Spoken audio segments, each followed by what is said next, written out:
More than 11,000 years ago, before cities rose, before kings ruled, before history was written, there was a woman. She had no crown, no title, no followers, only a basket of seeds and a memory of how the earth once fed her.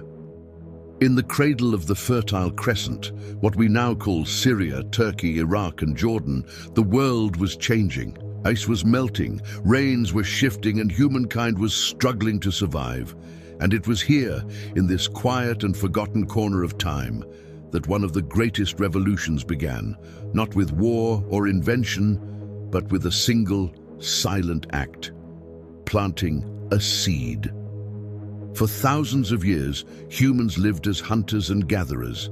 They followed the herds, gathered fruits and roots, and built no permanent homes. But as the Ice Age ended, the world grew warmer.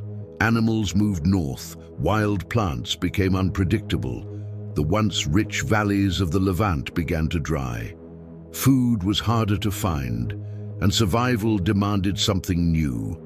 Among these people were the Natufians, some of the first humans to settle in one place. They built small stone huts, harvested wild grasses, and stored seeds in clay jars. While men hunted, women gathered. They knew every plant, every season, every pattern of growth. And it was within their hands, the hands that gathered, that the spark of agriculture was born. One day, as a woman gathered wild wheat along the riverbank, she noticed something.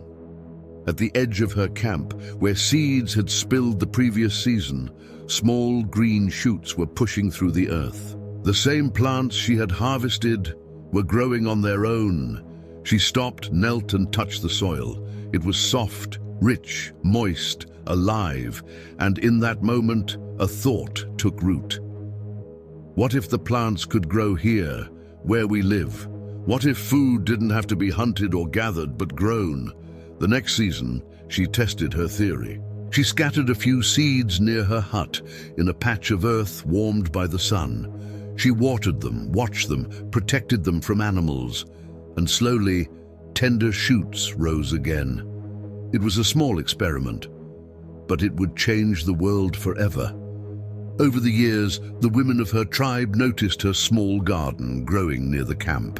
They too began planting wheat, barley, lentils, peas, the first cultivated plants of humankind.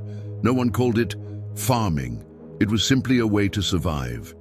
But this was no accident. Through patience and care, they learned which seeds grew strongest, which soils were best, which seasons gave the richest harvest. Each year they chose the best seeds, unknowingly shaping the future through selection. From wild grass came wheat, from scattered plants came gardens, and from those gardens came the foundation of civilization.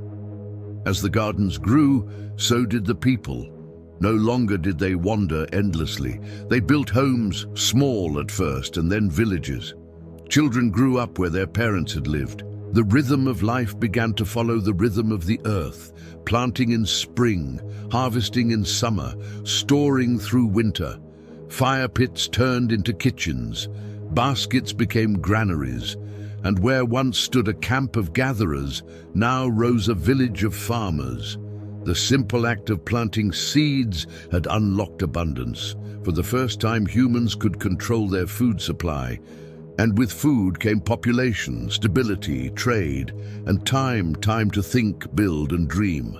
Civilization had begun quietly, under the care of women who understood the language of the soil.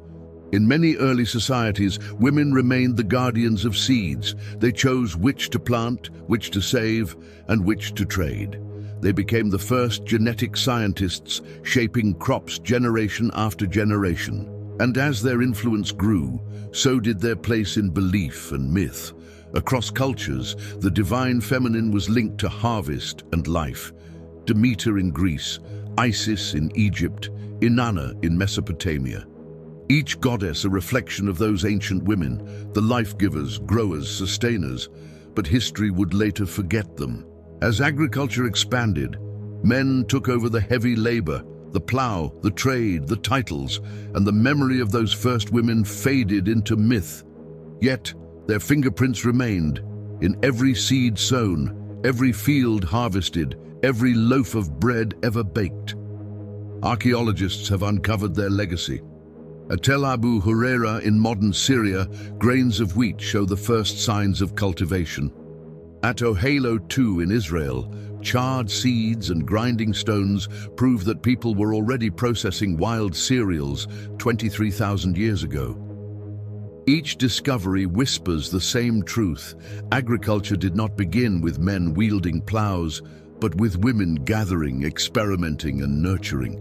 Their innovation was not loud or grand. It was quiet, deliberate, and deeply human. From those first gardens came villages, from villages, cities, from cities, kingdoms, and nations.